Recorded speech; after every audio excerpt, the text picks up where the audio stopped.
अस्सलाम वालेकुम दोस्तों, मैं आपका तैमूर हुसैन बहरानी एडवोकेट। आज हमारा टॉपिक है लॉ ऑफ इनहेरिटेंस, कानून विरासत। इसमें हदीस मुबारका है और उसका मफ़हूम यह है कि विरासत का इल्म हासिल करना आधे इल्म के बराबर है। तो इस हिसाब से यानी विरासत जो है, लॉ ऑफ इनहेरिटेंस, ये बहुत ही वसी टॉपिक है और बहुत ही सेंसिटिव टॉपिक है।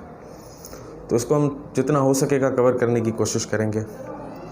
अब इसमें शरीयत के 3 असूल हैं, रूल्स फॉर डिस्ट्रीब्यूशन।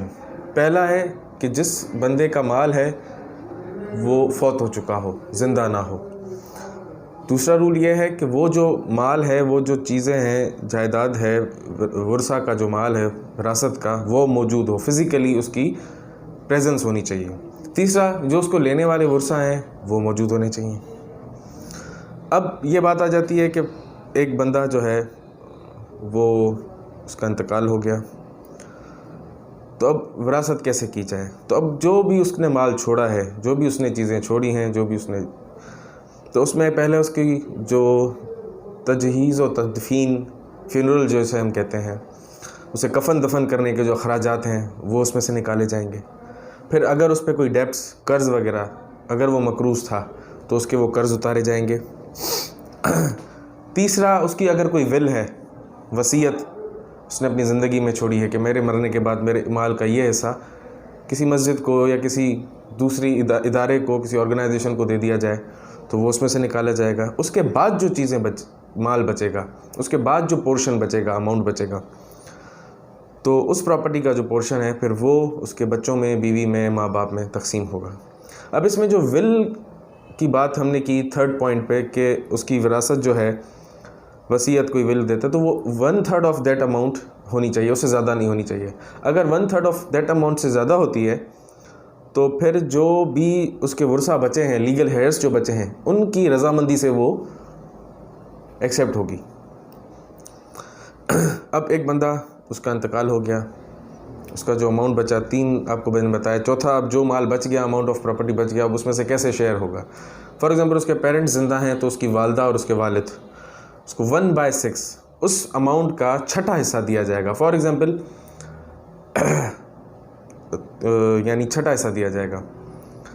उसके बाद उसकी वाइफ अगर ज़िंदा है तो फिर उसको 8वां हिस्सा दिया जाएगा, यानी जो भी अमाउंट बचता है उसके 8 हिस्से करके उसका 8वां हिस्सा उसको दिया जाएगा।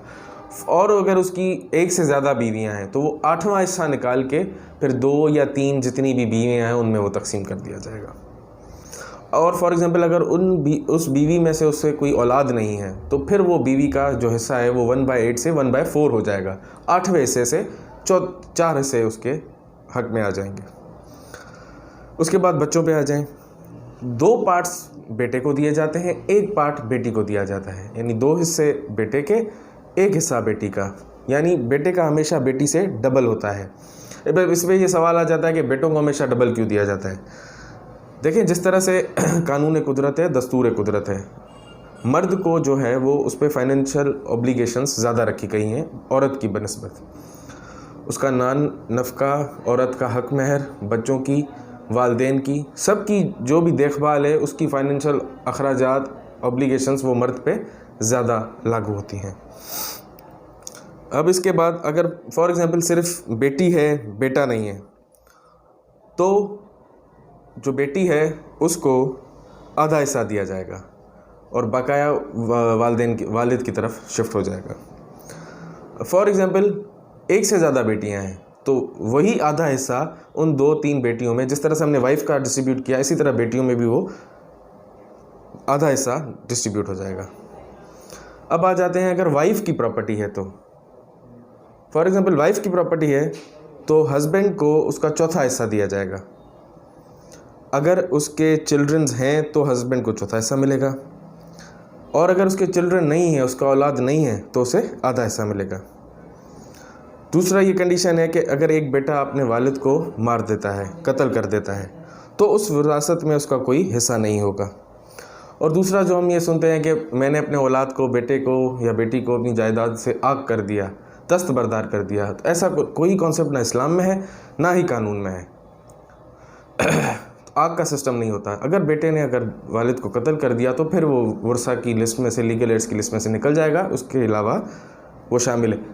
अपनी हयात में अगर वालिद अब किसी बेटे को कोई चीज़ नहीं देता तो वो उसकी मर्ज़ी है, लेकिन उसके फौत होने के बाद जो भी लीगल एड्स हैं उनको वो बराबर उसके हकदार हैं। अच्छा, पेंशन जो है वो भी अगर कोई बंदा गुजर जाता है तो पेंशन के भी इसी तरह से हिस्से किए जाएंगे वर्सा में, यानी माँ बाप में, बीवी में, बच्चों में। हमारे पास जो आजकल का रवाज चल रहा है, दस्तूर चल रहा है कि ये है कि जो उसकी बेवा होती है उसको सारा अमाउंट दे दिया जाता है और फिर वो अपने हिसाब से खर्च कर देती है। ऐसा नहीं है। ये PLD 2017 पेज नंबर है 360, लाहौर हाई कोर्ट का केस लॉ है जिसमें ये सारा चीज़ें बयान की गई हैं। फॉर एग्ज़ाम्पल, बीवी को अगर शौहर ने तलाक दे दी, इद्दत के दौरान अगर शौहर की डेथ हो जाती है तो भी बीवी उसी 1/6 के हिस्से की, 1/8 के हिस्से की हकदार होगी। इसके बाद हम आ जाते हैं दादा, पोता, बेटा, ये जो थोड़ा सा कॉन्फ्लिक्ट होता है। अब देखें, दादा डायरेक्ट पोते को नहीं दे सकता, माल में विरासत नहीं दे सकता। अगर उसका एक का बेटा अगर इंतकाल हो जाता है तो उसका पोता ज़िंदा है तो पोते को डायरेक्ट दादे के गुजरने के बाद डायरेक्ट प्रॉपर्टी में शेयर नहीं मिलता। इसमें तकरीबन 27 रूल हैं, उनमें 27वां रूल ये है। बाकी 26 रूल हैं जिसमें वो दादा डायरेक्ट पोते को दे सकता है, और हालांकि देनी चाहिए, डबल देनी चाहिए। उसको गिफ्ट कर सकता है अपनी हयात में कि उसका बेटा गुजर जाता है, उसको पता है कि भाई मेरे जो पोते या पोतियाँ हैं यतीम हैं तो वो उनको डबल हिस्सा देने का पाबंद है और उसको देना चाहिए, वो गिफ्ट करके देना चाहिए। तो ये है प्रॉपर्टी से रिलेटेड। अब दूसरा हमारे मुस्लिम फैमिली लॉज ऑर्डिनेंस है 1961।